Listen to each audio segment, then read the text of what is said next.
The most exciting thing about a Steven Seagal movie isn't the actual story, it's the anticipation of what we're going to see from Steven Seagal.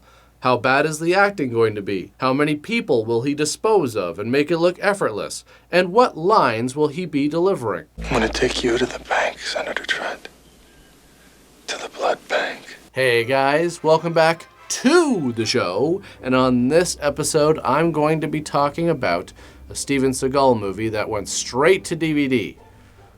So you know it's gotta be good. This movie came out in 2005, a few years into the straight-to-video Steven Seagal era, which provided us all with so many massive hits that you've probably totally seen, such as Out of Reach, Out for a Kill, Driven to Kill, Contract to Kill, Kill Switch, Shadow Man, A Dangerous Man, A Good Man, and Today You Die, as well as many, many more. This movie is called Submerged, so considering that and what appears on the posters, you'd think most of this movie would take place on a submarine, but that would just make sense, and that's not why you're here. Now, according to the director, who also co-wrote the script, the original idea was a movie about people stuck on a submarine with aliens, kind of a cross between Das Boot and The Thing. And then Steven Seagal signed on and said that he really liked the script.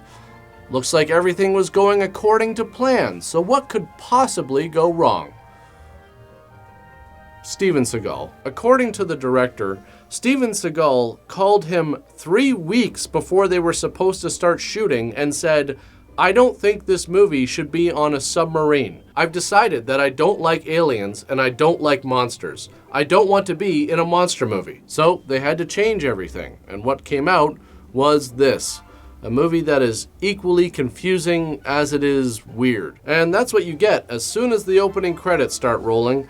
It really sets the tone for the rest of the film and makes you well aware that this is going to be a mess. I mean, you have some shots with some decent production value, but that's mixed in with shots of low-grade visual effects or the shot of a miniature that feels like something from Team America, and editing that really tries to make this movie look more action-packed than it actually is. So what goes on here? I guess a bunch of Secret Service agents suddenly kill the US ambassador and themselves, and now they're trying to figure out why. Why did this happen? The one guy suggests that the local drug cartel bribed the Secret Service agents, but I mean, that's just ridiculous. I think the obvious answer here is mind control. Duh. And do you want to know how we know that this is mind control? Well, too bad there's no time. This is an action movie, damn it. Just watch as we now cut to this helicopter, zoom in, and then make some jump cuts because, you know, that makes it exciting. At many points, this movie actually feels like a satire of action movies. It's so unintentionally hilarious that they could have marketed the movie that way, and I would have believed it. See, this is what's so hard about being away from your family for a long time. You start thinking of all the good times and the not so good times.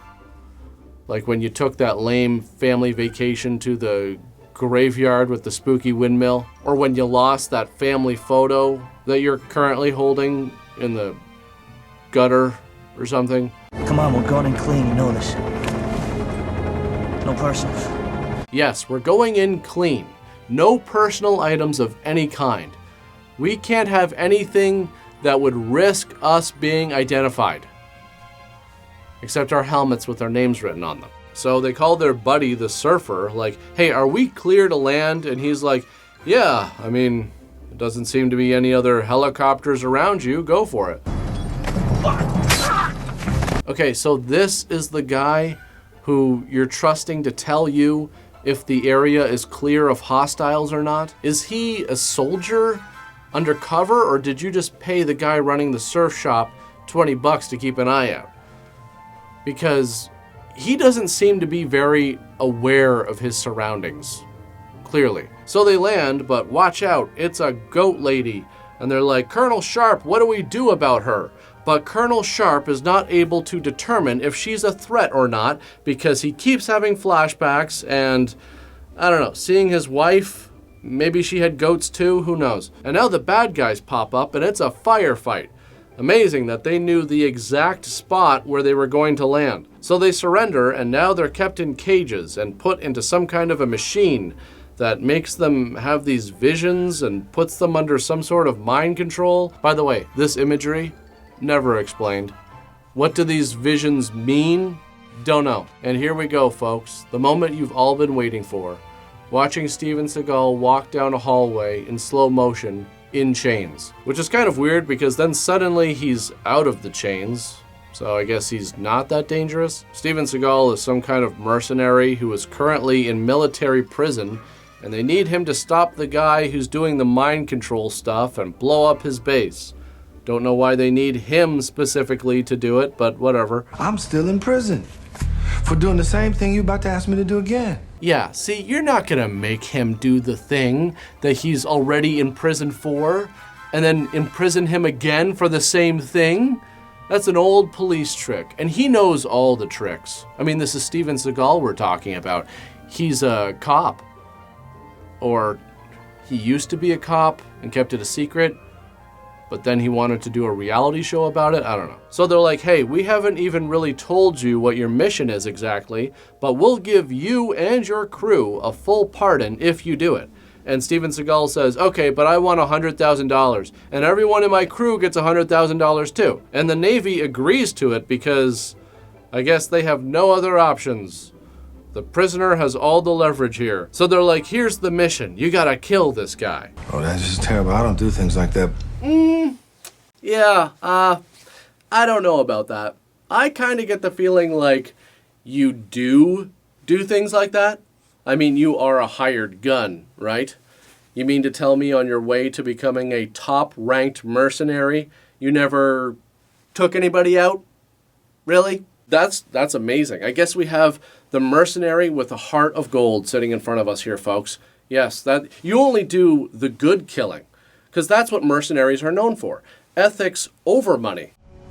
Who the is this? Oh, don't worry about me. I am just here to watch you try and deliver these lines. Because quite frankly, it's the most entertaining part of these movies. So now we get introduced to all the members of his crew, but this is kind of pointless. You're not really going to remember any of these guys except Vinnie Jones. They got to go to the mind control base and kill this guy later, who is running this whole experiment. What's his motive for doing this? I don't know.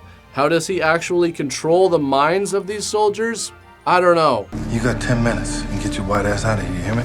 While I was watching this movie, I had no idea what Steven Seagal was trying to do with this accent and the delivery of these lines. I just figured that he didn't really care.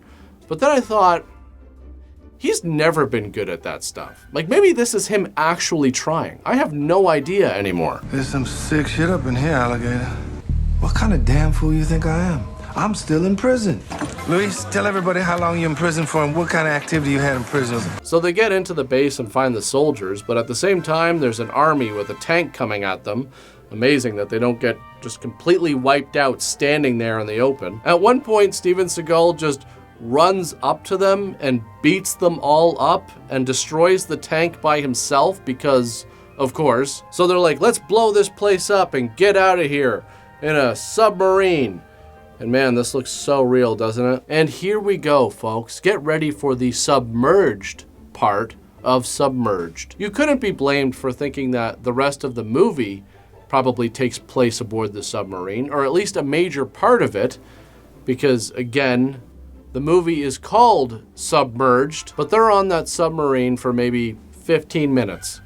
Because, like I said before, they had to change everything at the last minute because Steven Seagal decided that he didn't want to be in the movie that he agreed to be in. The two women on the crew decide, hey, we don't know each other, so let's fight, because that seems like a good idea in this situation aboard a submarine. So the soldiers that they rescued, who are under mind control, start attacking them, and now they want to sink the sub. And again, it feels weird watching this because everyone else is acting. Their characters are reacting to what's going on in the scene. But Steven Seagal just acts as if his character is in his own little world and doesn't really grasp the seriousness of the situation.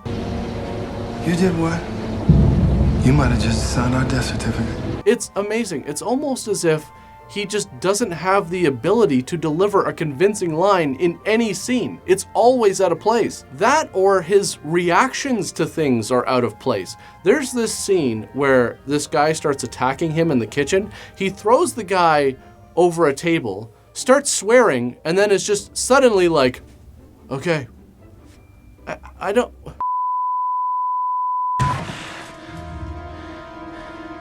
And it's like this throughout the whole movie. There's a scene where the Navy launches a cruise missile at the sub to try and destroy it. Steven Seagal and the crew just escape right before the sub explodes, and this is his reaction. Oh, man. The funny thing is, the times when he sounds the most convincing are when he's not even saying the lines. Some of these are dubbed over, and it's clearly somebody else's voice. If you've been in contact with Fletcher, a known double agent, they probably will remove you from your post. I guess they find a boat to take them to El Diablo, and as soon as they set foot on the dock, some guy sees them, instantly identifies them, and calls the bad guys from a payphone which is right beside him. How would this guy even know who they are? I mean, yeah, he's clearly one of the bad guys, but he's never seen them before. Again, I don't know exactly what's going on here. Later is working with some company who gives him a lab so that he can continue to, put people into these mind control machines. But they're like, we can't trust this guy. We need somebody else for whatever the hell it is we're doing. But later doesn't trust them either because who the hell knows? There's something here with one of the soldiers and he's keeping a lookout, but Steven Seagal manages to spot him first while reading a paper and later has the guy's wife captured. And quite honestly, the editing manages to make this even more confusing. One of them gets arrested and Steven Seagal is like, all right, everybody to the safe house. I guess they have a safe house here? Why would they have a safe house? I know that knock. You mean this knock? That's crazy. You're not going to believe this, but I actually know that knock too. It's very unique, but you probably don't even need a secret knock when the whole wall is windows. Wow, what a safe house. At one point, they end up at the opera, and do you want to know why they go to the opera? Because Steven Seagal wanted an opera scene. It wasn't part of the original script. None of this was. From what I've read, this turned into a total Gong show. Because, like I said before, they basically had to change everything at the last minute. The director said, we had no clue what we were doing. No script, and the whole mind control thing in the final film was made up the last week before shooting. It was really insane. At that point, again, I should have quit, but I needed the cash. There's all this double crossing, triple crossing. By this point, you're just hoping that the last 20 minutes goes by somewhat quickly. At least I was. You probably would have turned off the movie long before this. At one point near the end, this guy comes out of an elevator and it's kind of presented like some sort of a boss fight, but we've never seen this guy before, and neither has Steven Seagal, so there's no build-up to it. Quite honestly, I feel pretty bad for the director. It sounds like he had a vision for a movie that he really wanted to make, but once Steven Seagal signed on, everything went to hell in a handbasket at the 11th hour. The fact that the whole mind control thing was made up in the last week before shooting really explains why so much of the specifics of it are left in the dark, and why the story as a whole feels pretty slapped together. Is it the worst Steven Seagal movie ever made? That's impossible to say. I mean, there are so many out there that could compete for that title, but it's pretty bad, which shouldn't come as a surprise. I mean, I think the vast majority of his movies are pretty awful. Ranking them would be extremely challenging, mostly because I don't think I could ever spend the time to watch them all. But that's pretty much it for this one. As usual, thanks for watching, guys, and I'll see you all next time. Hey, so I just got the memo now that we're not doing the alien stuff. So what am I supposed to do? And hey, Steve, I heard you said you don't like aliens. Really? Why would you even say something like that? You don't even know me. I could be the nicest alien in the universe for all you know. I'm not, though. Yeah. I have to say, I am kind of a dick, but that's only because I'm just trying to blend in with everybody else on this planet. Hey, thanks for sticking around and watching. I'll see you guys next time. Be sure to like and subscribe.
Some black boys, some black boys.